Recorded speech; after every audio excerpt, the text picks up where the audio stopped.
Welcome to AMP, the platform for multisport age group athletes to showcase their journeys.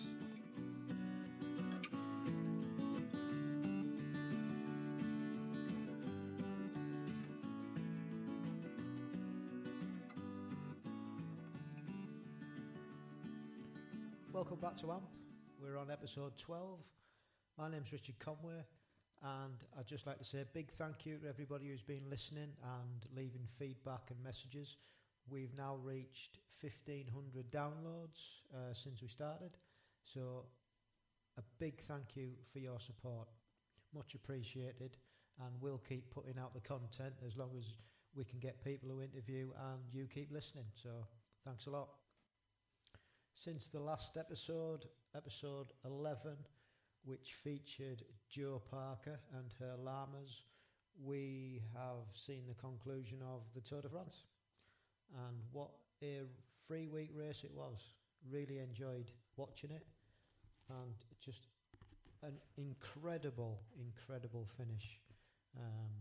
Went right down to the wire, to the last stage, where Tadej Pogačar took yellow from Primož Roglič, both Slovenians, and there was 55 seconds between them at the beginning of the stage, and today just went up the mountain, 33k time trial, and he beat everybody, won the stage. So on the final ride into the Champs-Élysées, he had the yellow jersey, he had the Young Riders white jersey, and he also had the King of the Mountain polka dot jersey. Unbelievable. And this kid's only 21. Lots more to come from him, but what a start in his professional career.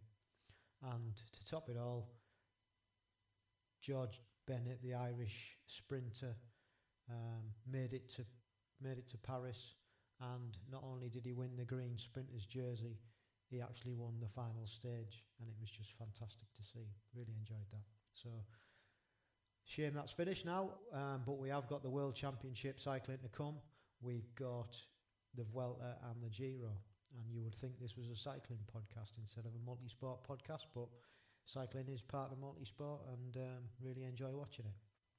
So back to triathlon. A couple of the age group multisport guests we've had on recently have been racing in the last couple of weeks, and I picked up the results from Instagram, where I follow them both. Yiannis Christodoulou took part in the channel Sprint Triathlon, and he took the course record. For more details, you can catch up on Yiannis' YouTube channel. So well done there, Yiannis. And Lee Ross, who was with us on episode 7, he was racing the Cotswolds Middle Distance Triathlon, 70.8. Didn't quite go to plan for him. He finished the race after having stomach issues from the beginning, and then on the run he tripped over and really smashed up his knee, but he still finished, and in a fantastic time of 4 hours and 42 minutes. So well done, Lee. I think it's quite nice hearing how the age groupers that have been on the show are doing, so I think we might make this into a little bit of a introduction feature, so I can let everybody know how the guys and girls that have been on AMP are doing in their races. So yeah, let's see how it goes anyway. So on to episode 12's guest, Christina Dove. I first come across Christina on Instagram, and she started following AMP, and I noticed that she rode mainly Bianchi bikes, which is a bit of a soft spot of mine. I love Italian bikes as long as they've got Campag on. And so she got in touch and asked would I be interested in interviewing her for the show, and so here we are. Christina's been riding a bike since 2012 and is an avid cyclist. And through work she was to take part in the London Marathon. And since she'd done the London Marathon, she wanted to carry on that running fitness as well as the cycling fitness that she got. And she decided to get in touch with Yiannis Christodoulou, who she followed on Instagram also, and asked Yiannis what he thought of doing multisport. Yanni pointed Christina in the direction of duathlons, and Christina didn't really know anything about duathlons, so she did a bit of investigation, and the rest's history. Hope you enjoy this one. Here's Christina. Thank you for doing this, Christina, and welcome along to AMP. Thank you. It's a pleasure to be here. How have you found lockdown in general? Oh gosh, I get asked this question a lot actually. We got asked it at work recently, and to start with, a definite roller coaster. Yeah. It's calming down, I have to say. It's been quite nice. We've had my daughter move back in with us, her boyfriend moved in, had my son here. So all that was really nice. From a training point of view, great. You've got more time, haven't you? So, yeah, true. No, apart from at the beginning when there was more restrictions, but then I was sort of cycling outside for an hour and doing an hour inside. Yeah. But I think just generally from a work point of view, it's been hard. So I've been working I don't work full time, I work 4, well actually now I work 3.5 days over 4, but all at home, and that's been a real struggle actually. So, and just not seeing family and stuff to start with was hard, you know. So, it's been strange for everybody, hasn't it? I think. It has, yeah. Yeah, we've all dealt with it in our own ways, haven't we? So, yeah. So what is it that you do for a living? Well, I work at Mercer, who are a massive multinational global company. In the UK, we have about 5,000 people, and I've got a dual role at the moment. So I'm the culture leader, making sure we've got the right culture at work, and I'm also the regional market leader for the South. So quite a lot of business development, getting Mercer's name out there, helping prospects and clients with anything to do with employee benefits, really, talent management, well-being, that sort of thing. So quite a varied role, really. Yeah. Great, I love it. But it has been fully at home, which has been and where is home? So home is Emsworth on the south coast. Okay. So small town between Chichester and Portsmouth. Right. Which is a lovely part of the country. Yeah. Anybody that follows me on Instagram will see all my photographs. I do, obviously, as you know, and it does look stunning, to be fair. Yeah, so can run to the water. It's sort of an inlet. We're on like an estuary, and then very close to the South Downs for cycling, which is lots of hills and really quiet roads. So it's lovely. But you'll probably tell from the accent, I don't hail from the South Coast. That was going to be my next question, to be fair. Where are you originally? Yeah, I'm from York. And I think the accent's got a bit stronger during lockdown because I haven't been mixing with as many Southerners. Right. Yeah, you've not lost it like me. I mean, I live in Lincolnshire, and I've got a more north-eastern accent than, I've not been in the northeast since. I don't know. It must be 30 years. So, but yeah, I spent a bit of time. So I went for 18, went up to Newcastle University. Right. Spent 3 years in Newcastle, and then moved down to Brentwood in Essex at 21. That's where I got the job with Mercer. I applied for Manchester. I said, we haven't got Manchester, we got Brentwood. I'm like, where's that? So moved to Essex, and then moved down to the south coast in '94. So I've been down there ever since. Yeah. But all the family is still up in Yorkshire, so I'm up there regularly. Yeah. Again, another nice part of the world, isn't it, Yorkshire? It is. Yeah. Really nice. Yeah. They've all got the merits. So tell me a little bit about growing up and what sport you used to practice when you were a kid. I've always been, no particular sport. I've always been very, very active. Parents always used to say you've got ants in your pants. I used to cartwheel everywhere, apparently. At school I was in netball teams, hockey teams, things like that. Yeah. We didn't really, we had a thing, I'm sure, I was thinking the other day, I think it's at junior school, we had this thing called the Catholic Sports. And I remember I absolutely loved it. And I don't even know how long the races were. They were probably I doubt if they were even 100 metres, but I used to love that. I used to love running fast, but was never into cross country. We cycled everywhere as kids because that's what you did in them days, So we did that. So I was in teams. My senior school wasn't particularly sporty. There was one teacher decided to sort of run an athletics club after school one night, and again, I remember running and stuff, and he put me in for the York Sports, 100 metres and 200 metres. And I'd never run a 200 metres in my life before. I said, oh, how do I run it? He said, set off slowly and pick up your speed as you go. So, like a fool, I set off slowly and everybody else just went, you know. That wasn't very good advice. No. So yeah, I did a bit of volleyball at university. Always liked walking, love the Lake District, sort of working my way through the Wainwrights very, very slowly. And I guess did a bit of mountain biking, sort of early 20s.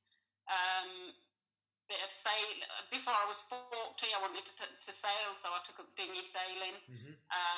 I much prefer being on the land. And then I do like to set myself targets, and we have a charity partner at work, and which changes, and I always like to do something for that. So in 2012, I climbed. There was an opportunity to climb Kilimanjaro, which I did. Okay. Yeah, which I loved. And when I came back from that, a friend, I mean, everybody said, what next? And this particular friend said, what next? And she'd just got this new Bianchi, and it was sort of on the wall in the kitchen. I'm like, what a piece of beauty. I said, oh, I don't know, I might take up cycling. And with that, she literally brought a bike around and went, right, get on that then. And that's when my love of cycling started, to be honest. It was, really loved it. Sort of did a few, we did the Col de Tourmalet, 1 year. And then we did Lambs and John O'Groats, actually. Okay. Fully supported, but absolutely brilliant. Again, loved it. Came out from that, was brave enough to do Vault 2 on my own. The family came with me, but I cycled it on my own. And then somebody from work asked me if we sponsor the Surrey half marathon.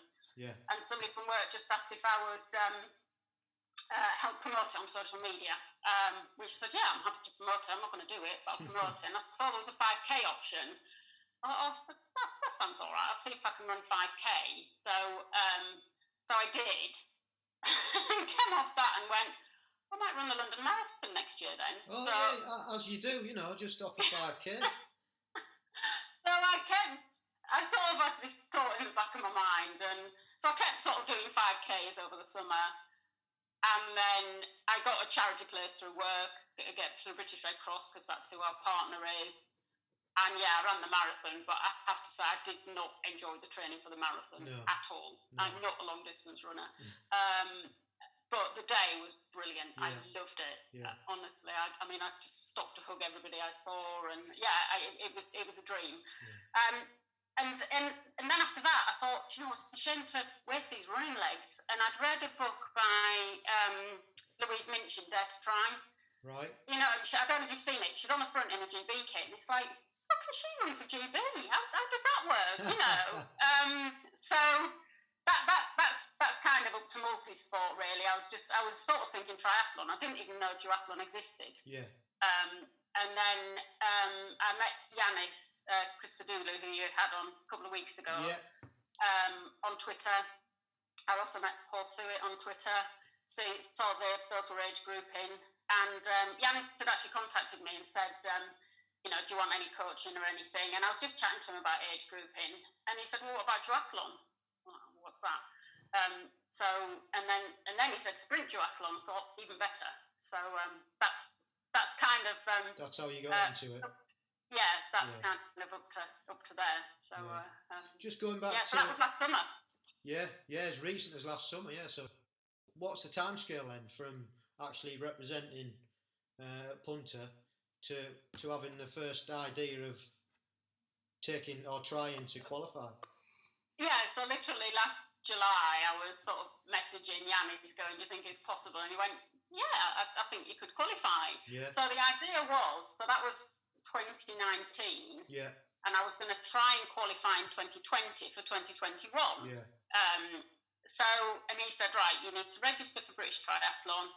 You need to go to a qualifying race. I think there's one left, which was Bedford. Lovely. Always nice and dry at Bedford, isn't it? Oh, Bedford was awful.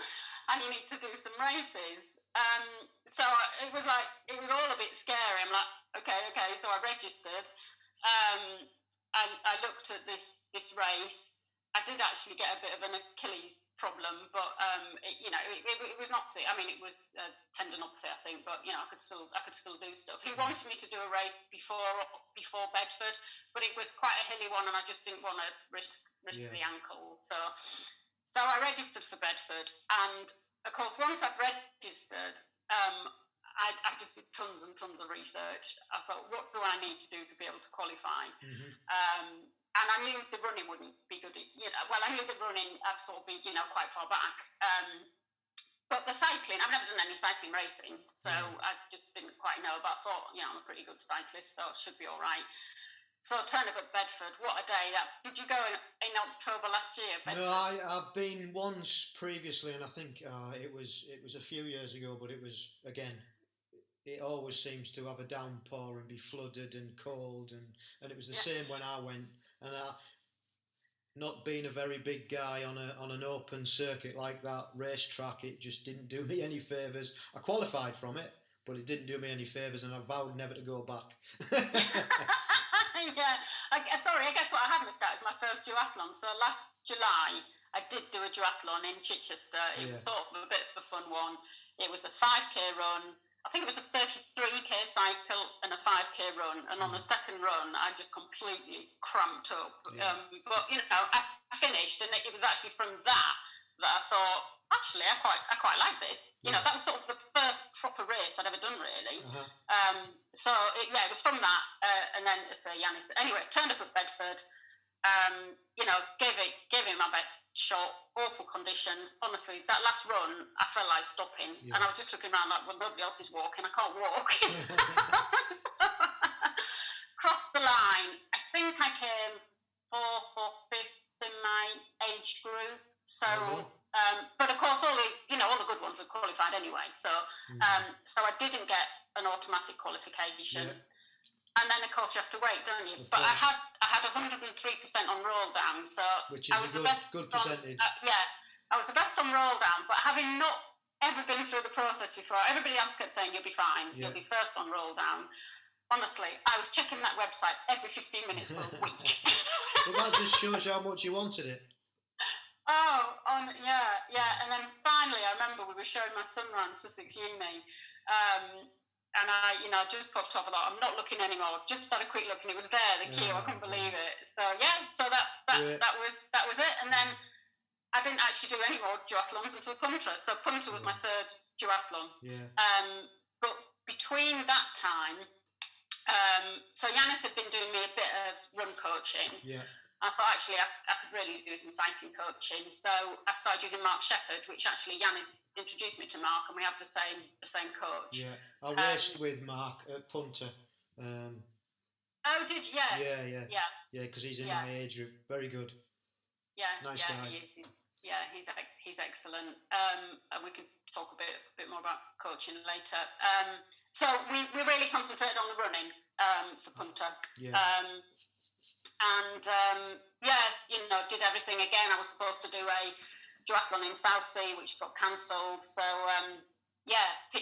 pitched up in Punta, and I kept thinking, I need to get on the plane, I need to get on the start line, I need to get to the finish line. I got on the plane, we did a recce of the bike on the Thursday, I did another recce with the girls, and I was sat there on the Friday, and I was so nervous, didn't know what to do with myself. I thought, I'm just going to go for a little run, and I fell over. I couldn't believe it. I was so annoyed with myself. I mean, I was fine, and everybody said the adrenaline will get you through. Yeah. But I did I really, really bruised my thigh. Anyway, and I thought, I'm not going to get to the start line. I don't believe this. Anyway, I did. And I came 11th. So I was delighted. Brilliant. Yeah. So just going back, because I've made a couple of notes of what you were saying. Big cyclist, done a mountain in France. On that, do you watch the Tour de France? Yes, absolutely. Have you been enjoying it? I have enjoyed it. I found it strange this year because Froome isn't there, Thomas isn't there, Ineos doesn't quite feel the same as Sky. So I'm watching it with a whole sort of different angle, if you like, now. But I have a brand new appreciation for what they're going through. now having done some cycling races. So no, I love it. We watch the highlights every night at 7, and luckily my husband's he enjoys he's not a cyclist, but he enjoys watching it as well. So I love it when the Tour de France is on. It's just great actually that it's happening. Yeah, so it's just great that it's happening, isn't it? This year at all. So and So you also mentioned about you did some research about the GB thing. So what did that? Because that's really interesting from a new perspective. What did that entail? Just tell everybody what that entailed, your research. Well, so I was basically looking at times of people. So I got the list of people that had already qualified in my age group. I looked at what races they'd done. I looked at what times they'd done. I looked at how long the races were. I looked at kilometers per hour, and I knew on the run that as I say, I'm sort of 5-6 minutes behind on the run as soon as I get off the run, because I'm not a fast runner. But I was working out that if I could sort of cycle it in sort of 38 minutes, then I'd be okay. Hopefully, I might qualify. So just looking at the times of what everybody had done, and actually, first of all, could I get within 120%, and then would I be high enough up that to be able to qualify? So good. Yeah, I mean it is quite. By trade, I've got a maths degree, so I'm very, very logical with everything I do. But it is quite calculating, isn't it? And it depends on lots of different factors. The course for one, whether it suits you or not. Who else is going to be there? There's all these and that's what I was thinking. I kept thinking, okay, who's going to be there? And somebody that's really high up, she was on the list of being there, and actually she didn't turn up on the day. And I was like, yes. But I was also looking at who was in my age group. I was looking at who could possibly move up an age group, who would be moving into another age group. Honestly, I did so many figures. I think anybody who wants to do that, who wants to qualify, needs to go through that process. Especially, if your mind works that way as well, So you're not alone in that. That's why I asked the question, because that's exactly what I do before I go. Before I go to any races, I look at what I need to do, and because like you, I'm not the fastest either at the bike or the run or the swim, but if you look at who's gonna be there, who's registered, what races suit you, then it gives you a better chance and a better idea. So very interesting from a newbie point of view. It's good to know, and good to tell everybody else the process as well, really. Because I just didn't know the process at all, really. So it was just interesting to find. It's another thing. Like, not only have you got to learn to, if you're doing triathlon, swim, bike, and run, you've also got to learn, if you want to qualify, this process as well. So so you mentioned that obviously Yiannis was coaching you, and you've got Mark doing a bit of biking. Just go through now then what your coaching, your brief coaching process has been. Okay, let's say for Punta Umbria, what was set out for you? What did the guys do? Shit as well, Yeah, we sort of transitioned from Yiannis to Mark. Because to start with, Yiannis was doing sort of my run coaching and feeding into Mark, and then Mark was creating the plan, and then he just transitioned to Mark doing the full coaching. So first question he asked was, can you train 6 days a week? And ask anybody new to Multisport, can you train 6 days a week? Like, 6 days a week? Really? You want me to do that? And the call, I have when it wasn't in lockdown, I travelled quite a lot with my job. It can be quite demanding. The schedule can be a bit hit and miss. So I wasn't quite sure. Anyway, I said, look, we'll give it a try. So I trained 6 days a week, which is 3 cycles, 3 runs. So on a Sunday, I give Mark my work schedule, and then he then sends me an email Sunday evening with the plan for the week, based on how I can fit it in. So it's generally a rest day on a Monday. It's generally cycling on a Tuesday, running Wednesday, Thursday, cycling Friday, running Saturday, cycling Sunday. We chat on at 8:30 on a Friday morning, and he always starts with, how are you? How did you feel? And then based on how I'm just feeling physically, mentally, and everything, he then will adjust what he's doing with me. So for punter, it was largely running. So we were doing quite a lot of interval stuff. Sure. Interestingly, the cycling was nearly all zone 2-3. Yeah. And it's a cycling that I loved. Yeah. And I'm like, can't go faster on the bike. He's going, nope, concentrating on the running, which paid off because I did my best run ever in punter. Since punter, I did have a break because actually from the fall I got pleurisy after punter because I damaged my ribs when I fell. Which was quite interesting. It took me a while to work out what it was, because of course it was the whole COVID thing when we came back. So it was like, is it COVID? But I didn't quite think it was. Anyway, it was pleurisy. So I had a few weeks off, and actually we've been doing lots of speed work on the bike since then. So I have got a watt bike, which you can see behind me, John Zwift. So the other thing that I'm actually quite scared of racing, which is why I haven't done many races. Yeah. So he wanted to get me used to racing. So on a Tuesday morning, I was doing the crit races or some other races. And actually now on a Tuesday night, he gets together all the people he coaches, and we actually do an hour on Zwift, like round the volcano circuit or something, and it's a mixture of efforts and very fast 10 seconds or 15 seconds or whatever. Yeah. And it's brilliant. So I've been doing a lot of efforts on the bike, and I've been ticking over with the running. So the running's been nearly all zone 2-3.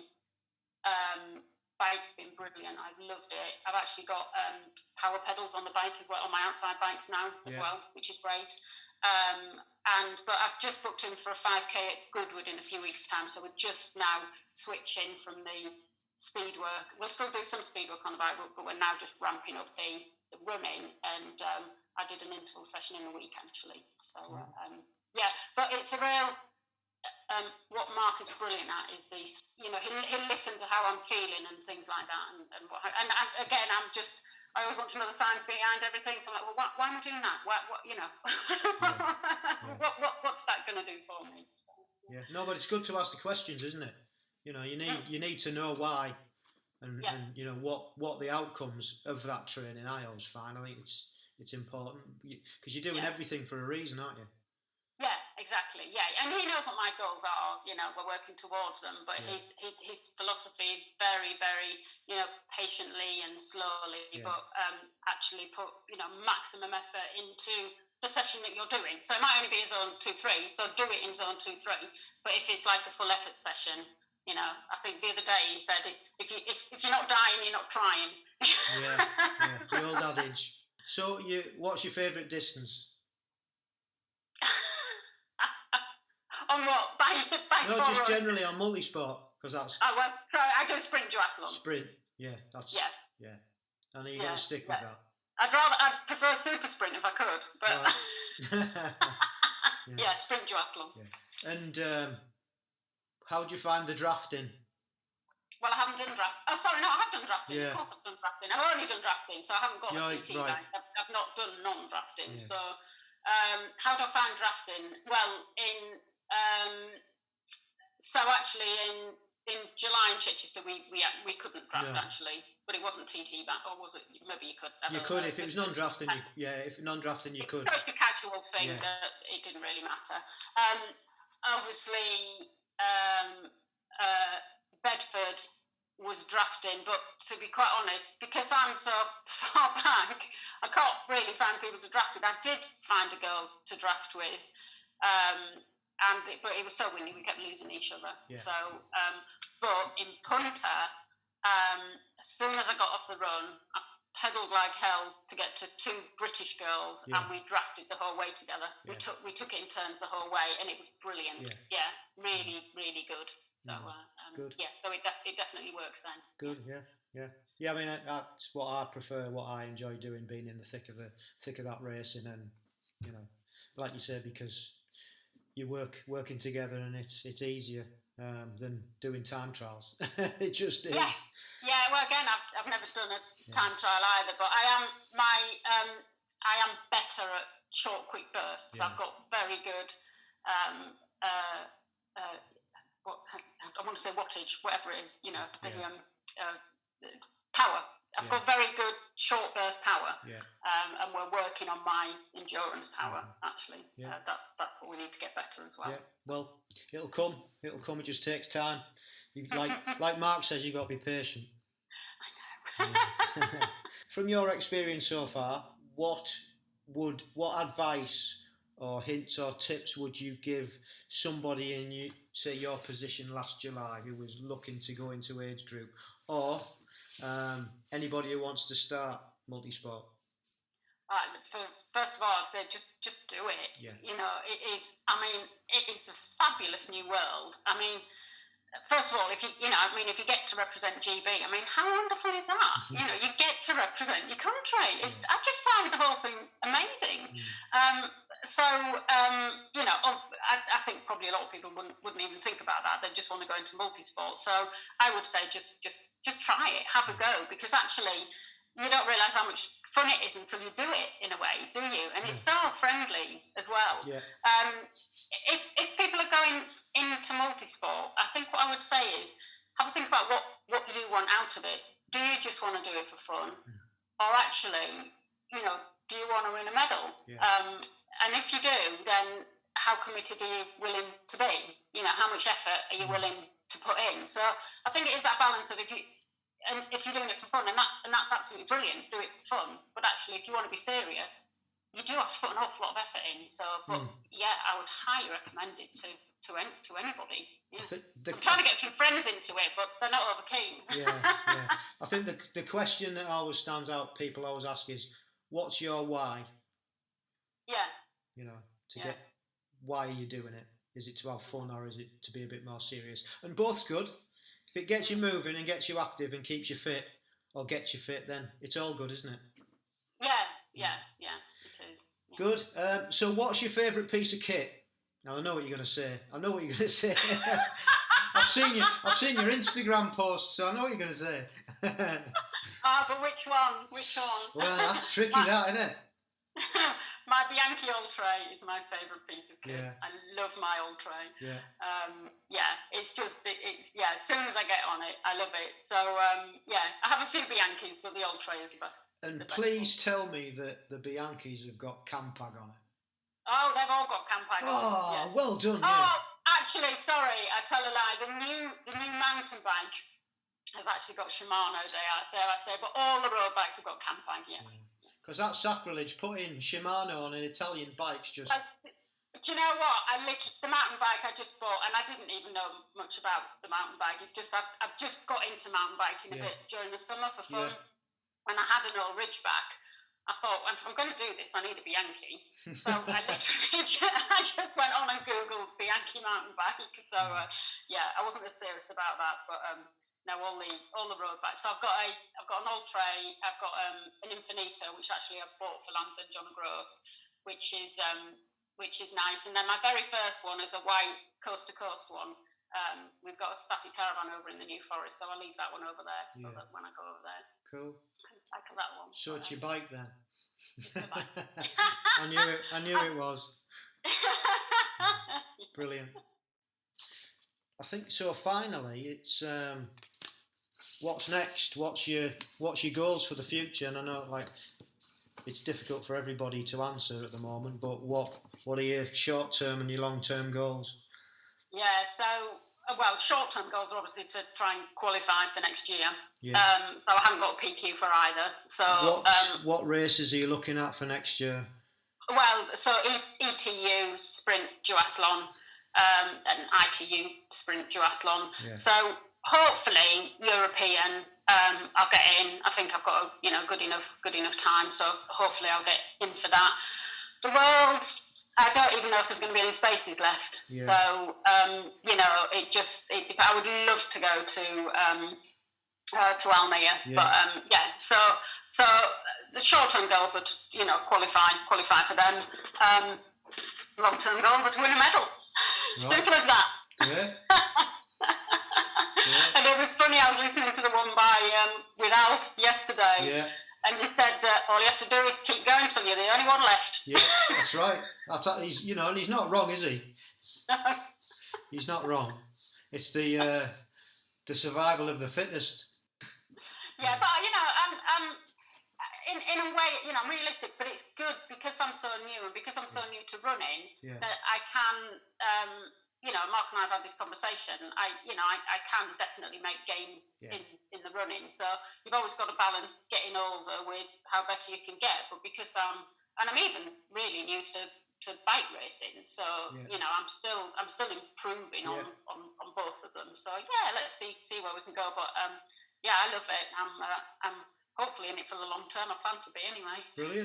Brilliant. But well done on what you've done so far in such a short term. Thank you again for coming on. Been a pleasure, and actually meeting you face to face instead of just the nice and lovely comments that you leave about the podcast on Instagram. Much appreciated. It keeps us going. So thank you ever so much. Much appreciated. Yeah, you're very welcome. Yeah, thank you for having me. It's been great. Thank you. So that was Christina Dove. Just goes to show that you can come to multisport from not even being aware that it exists and represent your country in a relatively short space of time, providing you do your research, you get some quality advice from people who are already in the sport and follow a plan. Great achievement so far, Christina, and as with all AMP athletes, we will be following your journey to see if you can achieve your short-term and your long-term goals. So good luck, and thanks once again for coming on the show. So that's it for another episode of AMP. Thank you for listening, and if you want to get in touch, you can find us on Instagram at AMP_1967 and on Facebook at AMPGB, Twitter at Agegroup Multisport Podcast. And if you want to send us an email with questions or just to get in touch, it is agegroupmultisportpodcast@gmail.com. Thank you for all your rates and reviews, and subscribe if you can. That's much appreciated. And we'll see you next time. And remember, stay safe, keep training, and enjoy the process.